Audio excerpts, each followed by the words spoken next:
the width of the interval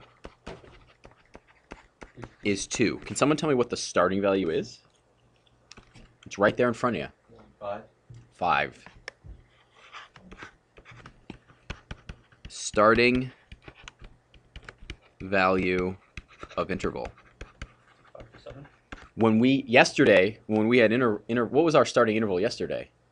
0. So like our first x value was 1 over n. But what happens if our first starting value was 5? It would be 5. The next one would be 5 plus 1 over n, then 5 plus 2 over n, then 5 plus 3 over n. Okay, so that's the starting value. So we have the width, so it's going from 5 to 7. Great. Okay, so now that we have the width, what's the only thing left we need to figure out? We have where it starts and what the width is. We need the function. We need the function itself. What is the function? Each of these represents the height, correct? So what's the function? What is the function? It's right there in front of you, kids. X to the 10th. This is the integral from 5 to, of x to the 10th dx. That's what this is. The area under the curve from 5 to 7 of x to the 10th. You're plugging in 5 plus 2 over n, 5 plus 6 over n, 5 plus 8 over n, 5 plus 10 over n. Determine the region. Determine the region, yes. The region is the area under the curve from 5 to 7 of the function x to the 10th. Say the of the function? Absolutely. Okay. Yes. The region is defined by the function. So what's this one going to be right here? Look at this. Can someone tell me what the width of the interval is? Width is pi over 4. What does it start at? 0. It does start at 0 because there's no plus in front of this, right? So what is this? This is the integral from 0 to of what function? Tan x and dx. So that's the area under the curve, tangent x, from 0 to pi over 4. That is what it is. Absolutely. Because that's pi over 4 divided by n, and then it's being incremented. Absolutely. Those are great questions. You will compute integrals where the base number is a variable and the upper one is a number, and it's generally much easier to reverse it for various reasons, which we'll get to. If a equals b, if you're integrating from 1 to 1, what's the area? It doesn't exist. 0. The integral of a constant function is the base times the height. So if you have a constant function that has a height of 5 and you go 6, what's the area of that box? 6 times 5 is 30. Okay, good. Area of a box, 6 times 5. Okay, so can you use calculus to find the area of a box? Yes. What this basically says is the area of, from 0 to 5 of 6 dx. What does that equal? That's the area under the curve, just 6 from 0 to 5. What's the answer? 30. Yay. The integral of sums is the same as the sum of integrals. So if you're doing the integral of two different functions, you can do the integral of the first one and then add it to the integral of the second one. So that means, what can you do with polynomials? You can break them up into separate integrals if you want to. Just like derivatives, exactly.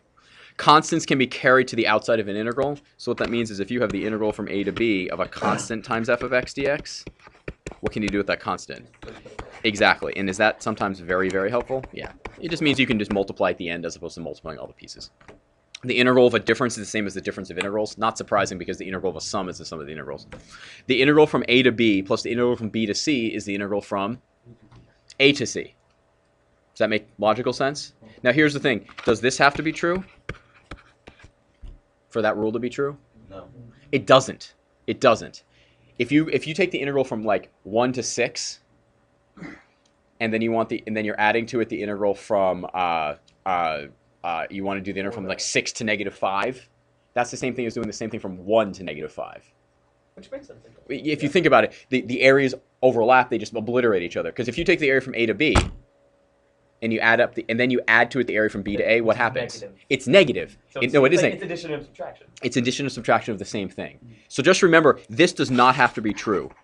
So the rule number 7 might take us a lot of time. Sometimes it's helpful because instead of evaluating two separate integrals, you can evaluate basically the same integral once, as opposed to integrating once and evaluating twice. You integrate once and integrate once. And sometimes, well, hold on. And sometimes you will need to break apart an integral. So for example, let's say you had the integral from 0 to 8 of f of x dx. This is the same thing as the integral from 0 to negative 3 of f of x dx plus the integral from negative 3 to 8 of f of x dx. Sometimes it will be very helpful to do things like this.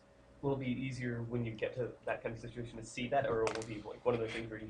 Well, we'll get to specific circumstances where it'll be useful and it'll be easy to identify. Unlike things like the squeeze theorem, where sometimes it's really hard to see Where if it's you need just to like, use it. You have to randomly... Or be told. throw a thing. You're asking, like, do you need to be told to use this? Not necessarily, but it will come up where it's not just putting things together, it's also breaking them apart. Here. Can't go below it. So likewise, where's capital M? Above it. Exactly. Capital M is right there. And b minus a is still the base, right? B minus a is still the base. So this whole box, the bigger box, is capital M times b minus a. So what is this telling us? You have a lower bound and an upper bound. So the actual area under the curve has to be between those things. Do you guys have a pretty good amount of practice finding highest and lowest points? Yeah. You take the derivative, you set it equal to 0, you find out if an absolute, right? You've done things like on an interval. Yeah, you've done that many times. So what can this help you do? What can this statement help you do? Determine absolute point. It's critical. It can help you find the range of the area under the curve. Oh, the actual, yeah. You know, Are you going to easily be able to do all integrals? No. Absolutely not. Sometimes this exact value is hard or impossible to find. What about finding the areas of boxes? Those are easy. Yeah, as long as you have the highest and lowest point, can you find the area of a box pretty easily? Yes. So again, what can this statement allow? What can this help you do? Figure out, Helps you approximate the area. approximate, because it gives you a what? A range. An upper bound and a Lower bound. lower bound. Can that be helpful? Yeah. Absolutely. Sometimes some functions will be very, very, very, very, very hard to integrate, but differentiating them, because how do you find highest and lowest points? What's the hardest thing you need to do? Differentiate, right? That's the hardest thing you need to do. Generally speaking, differentiation is going to be easier than integration, most of the time, generally speaking. And this is always going to be on an interval, though. Yes, and it's going to be continuous. It has to be a closed interval, and it has to be continuous, and it has to be bounded. Can there be a vertical asymptote in here? There better not be, because then your life gets a little bit more complicated.